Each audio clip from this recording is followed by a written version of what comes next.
The first part of Poor Things is set in Victorian England, although an alternate steampunk version of it, so to speak, with an introduction to Bella and her father figure, Godwin Baxter.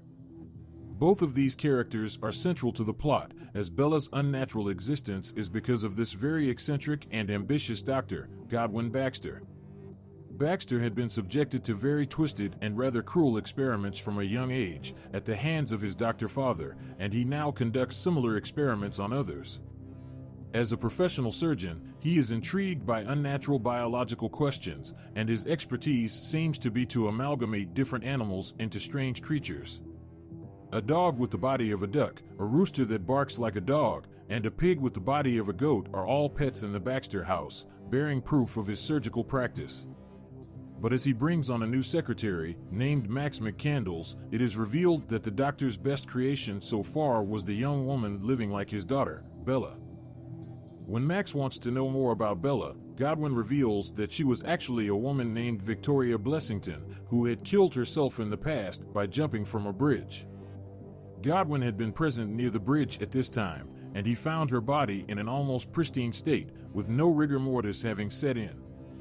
Therefore, the surgeon saw this as a great opportunity for a particular experiment he wanted to run, especially after seeing that Victoria had been pregnant. In line with his supremely strange surgeries, Godwin wanted to test what happens when a baby's brain is inserted into an adult's body. Thus, after a long and serious surgery, Victoria's body was revived, with the brain of her stillborn baby inside her head. The woman was named Bella, and she was taught to refer to Godwin as God since he was the one who had literally created her. This is the reason behind Bella's childish behavior at the beginning of the film, as she refuses to eat her food and finds enjoyment in throwing plates around or stabbing dead bodies. She waddles around like a child and also speaks like one, still learning new words and constructing her sentences just like a baby would. Godwin still continues tracking her growth, and in fact, this is also why he hires the young assistant, Max, to record all measures of Bella's development. As the experiment is still ongoing, he refuses to let the woman leave the house, always keeping her stuck inside the confines of his house. While Poor Things is set on a fantastical premise, it starts to get serious with regards to the physical and mental development of the protagonist, Bella Baxter. The disparity between her physical and mental development creates a point of crisis in her life very soon, also raising questions along the way. Bella soon starts to make sexual discoveries with her body and is quickly fascinated by the whole new world that opens up in front of her. She starts having multiple encounters, mostly with the lawyer, Duncan Wedderburn, and viewers are really made to feel uncomfortable because of the question of consent. Bella is surely of the age to give her own consent physically, but she is technically a minor if we consider her mental age. But like anyone else going through the development of age, Bella wants to break free and have new experiences, for she is bored with her life inside the Baxter house. This desire increases tremendously after she is taken out to the park by Godwin and Max, and it soon comes together with her bodily desires. When Duncan offers Bella the chance to tour the world with her in exchange for sessions of intimacy, she readily agrees to it, despite being betrothed to Max by this time. It is to be remembered that Bella is devoid of any understanding or belief of societal and moral rules, and so she does not find the proposition odd at all. According to her, she can very well have fun and adventure with Duncan at present and then return to settle with Max. The idea of sexuality being interlinked with morality and society is also completely missing in her. Although Godwin knows that letting the woman go would ruin his experiment, he does eventually agree to her plan. Despite initially seeming like Godwin had been grooming Bella for some other purpose, he is genuinely loving and caring towards her, treating her as his own daughter. The doctor also later remarks that giving Bella the ability to think and feel was the biggest mistake in his experiment, for her affection for him had also made him grow fond of her. After having a change of heart, Godwin lets Bella go on a trip across the world, even putting in some emergency cash in her dress as a sign of ultimate fatherly support. Over the next stretch of time, Bella accompanies Duncan on a trip around the world, living like her mistress, despite not realizing so. Bella has no inhibitions about getting intimate with any of the men, But Duncan is obviously hurt and angered by this, being the petty and insecure man that he is. He tries to convince her to marry him as well, but by then, Bella realizes that he just wants to tie her down. Bella's journey in Poor Things is essentially about liberation and empowerment, albeit in a twisted and unusual way. She is driven by her desire to know and learn more, but the men around her do not want to let her pursue such matters, always assuming the role of her guardian whenever they can. Duncan is the worst of the lot, though, as he is seemingly ready to fight the whole world to keep Bella by his side, almost like a property to be owned. After spending a few days in Lisbon, Duncan takes Bella on a voyage aboard a cruise ship, most definitely in order to keep her fixed to the same place and to ensure that she would not be able to meet other men without his knowledge. Yet Duncan does not know that he will soon have to face a far stronger opposition with regards to his pursuit of Bella than any man. This is because Bella soon makes new friends on the ship who introduce her to philosophy and further knowledge about the world and human life. The seed of education is severely planted in her mind, and she realizes that there is a purpose to life beyond just merrymaking and intimate adventures. Intrigued by the supposed sufferings of human beings, Bella goes out to know more when the ship stops in Egypt. Taking a glance at the real people struggling to make ends meet and dying from poverty, Bella is immediately stirred by sadness and guilt, also learning that there are multiple perspectives on the world. Bella admits that her life is insignificant when compared to the sufferings of the people, and she decides to donate all the money that Duncan had won through gambling.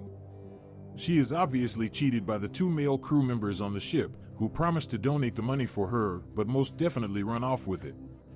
This leads to the 2 characters being dropped off in Paris and their travel coming to an end because of a lack of funds.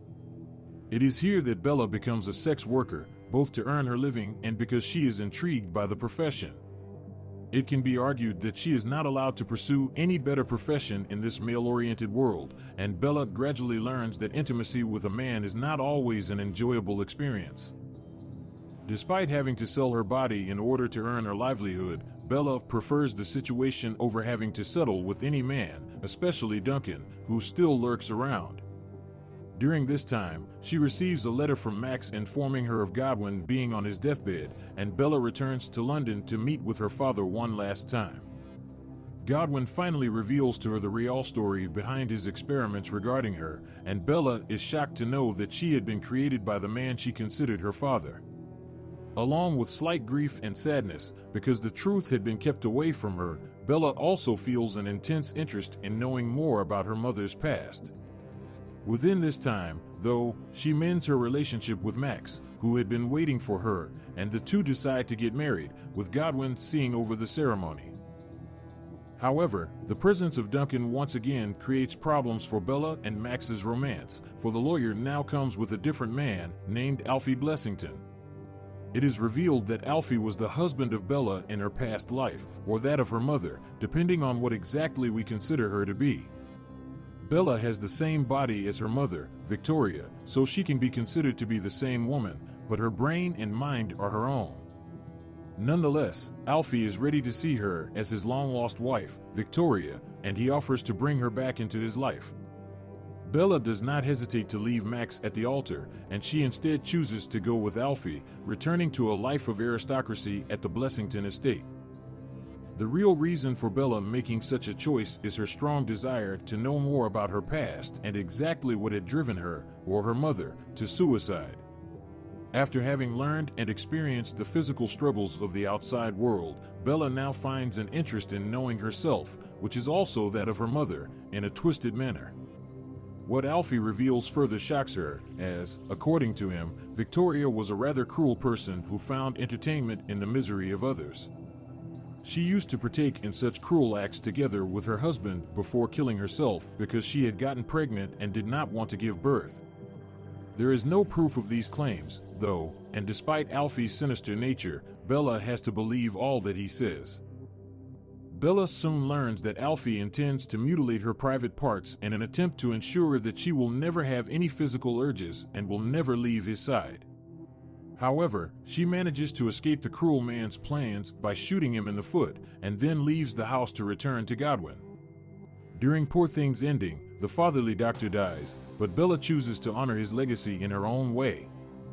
In some senses, Poor Things can even be seen as a coming-of-age story, but in the most twisted sense, as the adult, Bella goes through the discoveries and realizations of someone going through the teenage years. The absence of any moralistic filter in her allows Bella to go through numerous experiences that mature her comparatively faster, and by the end of the film, she finds a clear, true purpose in life. Bella decides to become a doctor, just like Godwin, and her very first surgery is to implant a goat's brain into the body of Alfie. Thus, Alfie is kept alive by Bella, but he is made into a goat who only goes around munching on grass. Bella, her partner Max, and her woman lover from Paris, Poignant, all simply look on with amusement. Thank you for watching Movies and Celebs Recap. If you enjoy this movie and are willing to see more, please make sure to drop a like and subscribe to the channel with bell notifications on, so you never miss our future video. Until next time, guys, take care.